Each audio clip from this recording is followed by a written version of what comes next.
Good morning, good afternoon, good evening. Welcome to Finland. Today we're going to discuss what's in my teen trash. Teen trash, you ask? Huh? Yeah. So I'm referring to those things that you used to do when you are a teenager and you're not a teenager no more. So we assume put them in the trash. What's in my trash? Let's wait for it. So we start with fashion. Do you guys remember those flared pants? Oh my god, the flairer, the merrier. Yeah, that's one of the things definitely in my trash. Oh my god. So for those of you who grew up in Nairobi like me, we used to go to Ngara to go and look for those flared pants. Second hand definitely, which used to be cheap. Oh, good days, oh, good days. Now, if you think that was bad, those embarrassing fashion. Jennifer Lopez, what did you introduce us to? What's this thing, huh? That we had to wear thongs out, you know? Everybody's wearing thongs out, and then there's a song for Cisco, the thong. Oh my God, so embarrassing. Definitely in the trash. Put it in the trash. I can't believe I was having that thing on. Ew, gross, ew. Now, you know we cannot talk about life for teens without talking about clubbing. Hey, Florida 2000, Madhouse. Guys, for Nairobi, you know why I'm laughing. You know.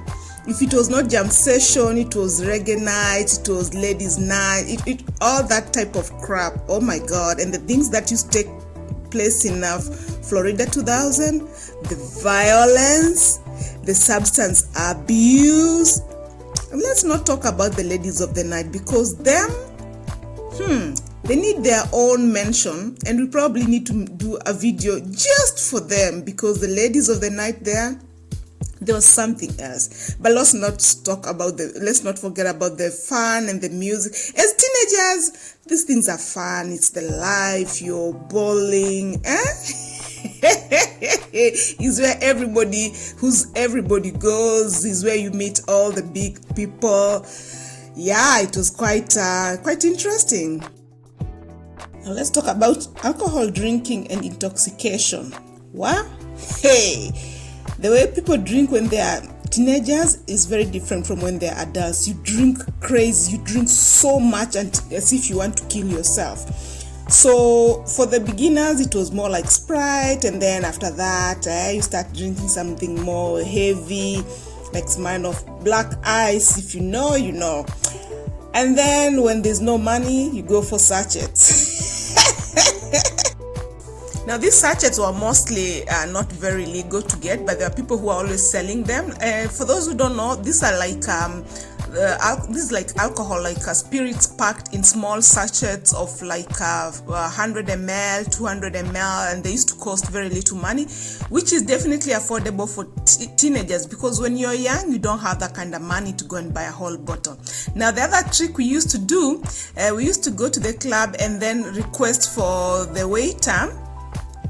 So we would request the waiter to put for you Sprite in a glass of wine, so that you can be sipping and looking like you're drinking champagne. So ratchet, oh my God, it's so ratchet, definitely in the... Now, if you grew up during the time I grew up, that's in the 90s, so we used to have this lyrics songbook, and everybody would pen down their favorite songs, and it was very, very important for teenagers, especially in high school, to know the lyrics to every hot song. So it was more like, you don't know the lyrics to that song? Which world are you living in? So you'd have like your own lyrics songbook where you write all the lyrics, and then when people start to sing, like we'd sit down and start singing together. My love, do you ever agree? And everybody, like those ones who don't know the lyrics offhand, they would be like singing from their books. And then there are those girls from the city who'd be writing for us the lyrics, or the ones who are giving us the lyrics. Ratchetness, like, why do people feel the need to know lyrics to every song? It's not necessary. Like when you're young, your brain works like goldfish. Like you can't some of those things I used to do as a teenager, oh my god, they're so embarrassing. And when I look back, I'm like, what was wrong with me? Like, what was the point of having a lyrics book, songs to Coolio, songs to, I don't know, to Park, songs to the Brat, songs to Aaliyah? Oh my god, I should just have put that energy and focused on just building my career, reading books and getting to uni, maybe to become I don't know, a pilot, aeronautical engineer or whatever. Things that you believe are important when you're a teenager. When you grow up, you look back and you're like, oh, trash, what was I thinking? What was I even doing? And then the funny part is that those books were so precious, like you didn't even want to leave them in your locker. Like I was in boarding school, you didn't want to leave them in the locker because you believe someone would come and steal it. So you'd always carry it around, like when you go to the dormitory to sleep, like you carry your book, and then when you come in the morning, you carry it. You pretend that you're studying. You take a textbook, and then you put your lyric song, you put it in the middle, and then you practice the lyrics and try to memorize the songs, because hey, when people start to sing, you want to look cool, you want to sing along, you want to tag along. Oh my, it was so much nonsense. Like, who invented a lyric song book? Do young girls do that still today? Comment below, please. Can we talk about matatus for a minute? Number 9 is Lee. Yeah, you guys, you know. If you know, you know. For those who grew up in Nairobi, yeah, the matatu had to be flashy, full of graffiti, and the louder, the merrier. Yeah, those matatus used to have, these are public transports, by the way, for those who don't live in Kenya. So they needed to have very loud music, and they were all competing. They had to be very flashy with pop stars drawn on top of them, and then with all these type of lightings and heavy music machines in them. And so you could just hear from a distance while you're still getting ready, putting on your makeup or whatever, boom, boom, boom, and then you're like, hey, that's the new matatu. So you have to run and catch up with the new matatu, because you only want to ride in those flashy matatus. And we used to exchange notes, have you taken a ride in this and this matatu? And everybody would be like, not yet. I'd be like, hey, you're getting late, what are you waiting for? What are you waiting for?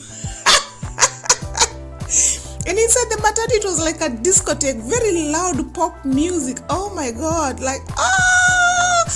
I think I'm too old. I would never use such a matatu ever again. So much noisy, and all these screens with all these women ratchetly dancing. Oh my god.